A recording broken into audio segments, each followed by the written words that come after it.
നമസ്കാരം. Hi all.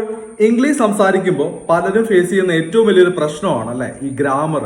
അതിൽ തന്നെ ഏറ്റവും വലിയൊരു പ്രശ്നമാണ് എങ്ങനെ ടെൻസുകൾ ഉപയോഗിക്കണം എന്ന് അറിയത്തില്ല. ഈ ടെൻസ് എങ്ങനെ ഉപയോഗിക്കണം എന്ന് അറിയത്തില്ലാതെ പലപ്പോഴും കോമ്പറ്റേറ്റീവ് എക്സാംസിൽ പിള്ളേർ ഭയങ്കരമായിട്ട് കുഴയുന്നത് ഞാൻ കണ്ടിട്ടുണ്ട്. അതിപ്പം IELTS ആണെങ്കിലും OET ആണെങ്കിലും PT ആണെങ്കിലും ഒക്കെ എഴുതുന്ന പിള്ളേരുടെ ഏറ്റവും വലിയൊരു പ്രശ്നമാണ് പലപ്പോഴും എങ്ങനെ കറക്റ്റായിട്ട് ഈ ടെൻസുകൾ പ്ലേസ് ചെയ്യണം എന്ന് അറിയത്തില്ല, എങ്ങനെ അത് അപ്ലൈ ചെയ്യണം എന്ന് അറിയത്തില്ല. അപ്പൊ അതിനൊക്കെ ഒരു പരിഹാരമായിട്ടെന്നാൽ പിന്നെ ഞാൻ വിചാരിച്ചു നമുക്ക് അതിന്റെ ഒരു സീരീസ് അങ്ങ് തുടങ്ങാം, ഏറ്റവും സിമ്പിൾ ആയിട്ട് അങ്ങ് പഠിപ്പിക്കാന്നുള്ള രീതിയിൽ. അതായത് നാളെ കണ്ണടച്ചു പോലും ഇവർക്ക് ഇത് പറയാൻ പറ്റണം എന്നുള്ള രീതിയിൽ, അല്ലാതെ കുറെ ഭയങ്കരമായിട്ട് റൂൾസും കാര്യങ്ങളൊക്കെ പറഞ്ഞ് നിങ്ങളെ കോംപ്ലിക്കേറ്റ് ചെയ്യാതെ ഏതൊരു സാധാരണക്കാരനും വളരെ സിമ്പിൾ ആയിട്ട് ഇംഗ്ലീഷ് ഹാൻഡിൽ ചെയ്യാൻ പറ്റുന്ന രീതിയിൽ, വളരെ സിമ്പിൾ ആയിട്ട് ടെൻസ് അപ്ലൈ ചെയ്യാവുന്ന രീതിയിൽ എങ്ങനെ നിങ്ങളെ പഠിപ്പിച്ചു തരാമെന്നുള്ളൊരു എന്റെ കുറെ നാളത്തെ ഒരു ആലോചനയായിരുന്നു. ആൻഡ് ഫൈനലി ഞാനൊരു സൊല്യൂഷനിലേക്ക് എത്തി.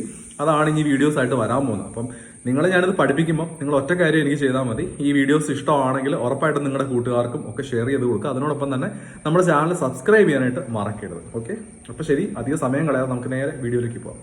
നമുക്ക് മൊത്തം 12 ടെൻസ് ആണ് പഠിക്കാനായിട്ടുള്ളത്. പക്ഷെ ഈ 12 ടെൻസിൽ 11 എണ്ണമാണ് ഏറ്റവും ഇമ്പോർട്ടന്റ് ആയിട്ടുള്ളത്. ലാസ്റ്റത്തെ ടെൻസ് അത് അത്രയും ഭയങ്കര ഇമ്പോർട്ടന്റ് ആണ് എന്ന് നമുക്ക് പറയാനായിട്ട് സാധിക്കത്തില്ല. ബാക്കിയുള്ള 11 ടെൻസും നമ്മുടെ നിത്യജീവിതത്തിൽ നമുക്ക് ഒഴിവാക്കാൻ പറ്റാത്തവയാണ്. ടെൻസ് ബേസിക് ആയിട്ട് പറയുവാണെങ്കിൽ past tense, present tense and future tense ഇങ്ങനെ തരംതിരിക്കാം. പക്ഷെ ഇതിന് തന്നെ സബ് ഡിവിഷൻസ് ഉണ്ട്. ഓരോ ടെൻസ് ഫോമിനും വീണ്ടും 4 ഉപവിഭാഗങ്ങളുണ്ട്. അങ്ങനെ മൊത്തം നോക്കുവാണെങ്കിൽ അങ്ങനെ വരുമ്പോൾ 12 ടെൻസ് ആണ് നമുക്ക് വരുന്നത്. നമ്മൾ ആദ്യം പഠിക്കാൻ പോകുന്നത് സിമ്പിൾ പ്രസന്റ് ടെൻസ് ആണ്. സിമ്പിൾ പ്രസന്റ് ടെൻസ് എങ്ങനെ സിമ്പിൾ ആയിട്ട് പഠിക്കാം എന്ന് നോക്കാം. സിമ്പിൾ പ്രസന്റ് ടെൻസ് ഉപയോഗിക്കുന്ന പല സാഹചര്യങ്ങളിലുണ്ട്. അതിൽ ആദ്യത്തേത് നമ്മുടെ നിത്യജീവിതത്തിൽ നടക്കുന്ന കാര്യങ്ങളില്ലേ, നമ്മുടെ ഡെയിലി റുട്ടീൻ നമ്മൾ പറയത്തില്ല, നമ്മൾ എപ്പോൾ എണീക്കുന്നു, അതിനുശേഷം എന്ത് ചെയ്യുന്നു, പിന്നീട് നമ്മളെപ്പം കോളേജിൽ പോകുന്നു അല്ലെ ഓഫീസിൽ പോകുന്നു, അങ്ങനെയുള്ള കാര്യങ്ങൾ, എപ്പോൾ നമ്മൾ തിരിച്ചു വരുന്നു, എപ്പോൾ നമ്മൾ കിടക്കുന്നു, അതുപോലെയുള്ള നമ്മുടെ നിത്യജീവിതത്തിലെ നമ്മുടെ റുട്ടീന്റെ ഭാഗമായിട്ടുള്ള കാര്യങ്ങളൊക്കെ നമ്മുടെ പതിവുകളെ കുറിച്ച് പറയുമ്പോൾ, അപ്പം നമ്മുടെ ഡെയിലി റുട്ടീനെ കുറിച്ച് പറയുമ്പോൾ നമ്മൾ സിമ്പിൾ പ്രസന്റ് ടെൻസ് വേണം ഉപയോഗിക്കാനായിട്ട്. അതുപോലെ തന്നെ നമ്മൾ ആവർത്തിച്ച് ചെയ്യുന്ന കാര്യങ്ങൾ, പതിവായിട്ടുള്ള കാര്യങ്ങൾ, ഇതൊക്കെ സിമ്പിൾ പ്രസന്റ് ടെൻസിലാണ് പറയുന്നത്. അതുപോലെ തന്നെ പ്രപഞ്ച സത്യങ്ങളെ കുറിച്ച് നമ്മൾ സംസാരിക്കുമ്പോൾ സിമ്പിൾ പ്രസന്റ് ടെൻസിലാണ് നമ്മൾ പറയാറുള്ളത്.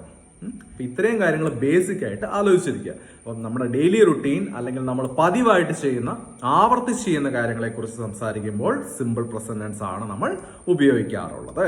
അതുപോലെ നമ്മുടെ ശീലങ്ങൾ, ഇഷ്ടങ്ങൾ, ഇതിനെക്കുറിച്ചൊക്കെ പൊതുവായിട്ട് പറയുമ്പോൾ സിമ്പിൾ പ്രസന്റ് ടെൻസിൽ നമുക്ക് പറയുവാനായിട്ട് സാധിക്കുന്നുണ്ട്. അതുപോലെ തന്നെ പ്രപഞ്ച സത്യങ്ങളെ കുറിച്ച് പറയുമ്പോൾ സിമ്പിൾ പ്രസന്റ് ടെൻസ് ആണ് ഉപയോഗിക്കുന്നത്. ഈ പ്രപഞ്ച സത്യം എന്തൊക്കെയാണ് എന്നൊക്കെ വിചാരിച്ചിങ്ങനെ തല പോയിക്കാൻ വരട്ടെ, ഞാൻ ഡീറ്റെയിൽ ആയിട്ട് പറഞ്ഞുതരാം. ആദ്യം നമുക്ക് നമ്മുടെ ഡെയിലി റുട്ടീനെ കുറിച്ച് പറയുമ്പോഴത്തേക്കും സിമ്പിൾ പ്രസന്റ് ടെൻസ് എങ്ങനെ സിമ്പിൾ ആയിട്ട് അപ്ലൈ ചെയ്യാം എന്ന് പഠിക്കാം. ഉദാഹരണത്തിന്, ഞാൻ രാവിലെ 7 മണിക്കാണ് എണീക്കാറ് എന്ന് പറയണം. അപ്പൊ നമ്മളടുത്ത് ഒരാൾ ചോദിക്കുക, നീ എപ്പോഴാണ് രാവിലെ എണീക്കാറ്? ഈ എണീക്കുക എന്ന് പറയുമ്പോൾ നമ്മൾ ഒരു ദിവസം ചെയ്യുന്ന ഒരു കാര്യമല്ലല്ലോ, പതിവായിട്ട് ചെയ്യുന്ന ഒരു കാര്യമല്ലേ, അല്ലെങ്കിൽ ആവർത്തിച്ച് ചെയ്യുന്ന ഒരു കാര്യമാണ് അല്ലെ. അപ്പം അതെങ്ങനെ നമുക്ക് പറയാം എന്നുള്ളതാണ്. എണീക്കുക എന്നുള്ളതിന് ഇംഗ്ലീഷിൽ എന്താ പറയാ?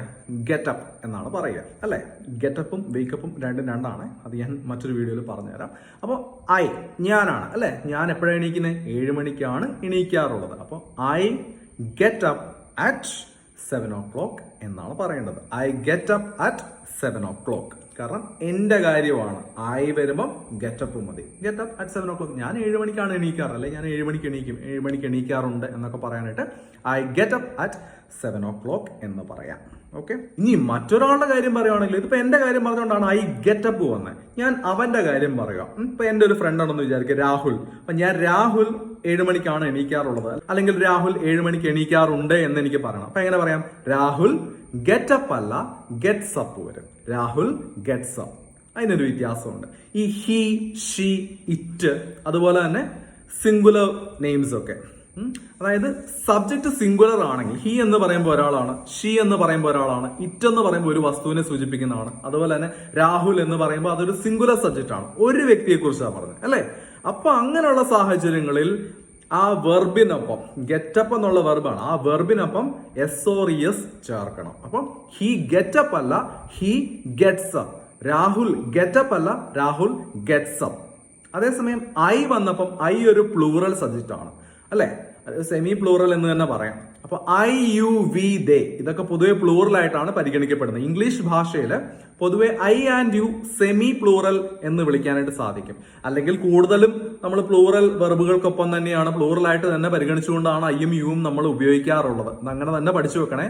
I you we they plural എന്നും ഹി ഷീ ഇറ്റ് സിംഗുലർ എന്നും അങ്ങനെ പഠിച്ചു വെക്കുക. പക്ഷെ ചില എക്സെപ്ഷണൽ കേസിൽ നമ്മൾ ഈ പറഞ്ഞ പോലെ തന്നെ സിംഗുലർ സബ്ജക്റ്റുകൾക്കൊപ്പവും ഉപയോഗിക്കാറുണ്ട്. ഐ ആം, ഐ വാസ് ഒക്കെ ഉപയോഗിക്കാറുണ്ട്, ഇല്ലെന്ന് പറയുന്നില്ല. അതുകൊണ്ടാണ് പറഞ്ഞത് അതൊരു എക്സെപ്ഷൻസ് ഉണ്ട്. എങ്കിൽ കൂടെയും കൂടുതലും പ്ലൂറലായിട്ട് തന്നെയാണ് ഐനെയും യുവിനെയും ഇംഗ്ലീഷ് ലാംഗ്വേജിൽ കൺസിഡർ ചെയ്യുന്നത്, പരിഗണിക്കുന്നത്. അപ്പൊ അതുകൊണ്ട് തന്നെ ഐ യു വി ദേ മുതലായിട്ടുള്ള പ്ലൂറൽ സബ്ജക്റ്റുകൾക്കൊപ്പം വെർബിനൊപ്പം എസ് ഓർ ഇ എസ് ചേർക്കേണ്ട. അതുകൊണ്ടാണ് ഐ ഗെറ്റ് അപ്പ് എന്നും, അതുപോലെ തന്നെ ഹി ഷീ ഇറ്റ് മുതലായിട്ടുള്ള സിംഗുലർ സബ്ജക്റ്റുകൾ വരുമ്പോഴത്തേക്കും ഹി ഗെറ്റ്സ് അപ്പ് എന്നും അല്ലെ ഷീ ഗെറ്റ്സ് അപ്പ് എന്നും ഒക്കെ വരുന്നത്. ഓക്കെ, മനസ്സിലായി എന്ന് വിശ്വസിക്കുന്നു. അതിനെപ്പറ്റി ഡീറ്റെയിൽ ആയിട്ടൊരു വീഡിയോ തന്നെ ചെയ്തു തരാം.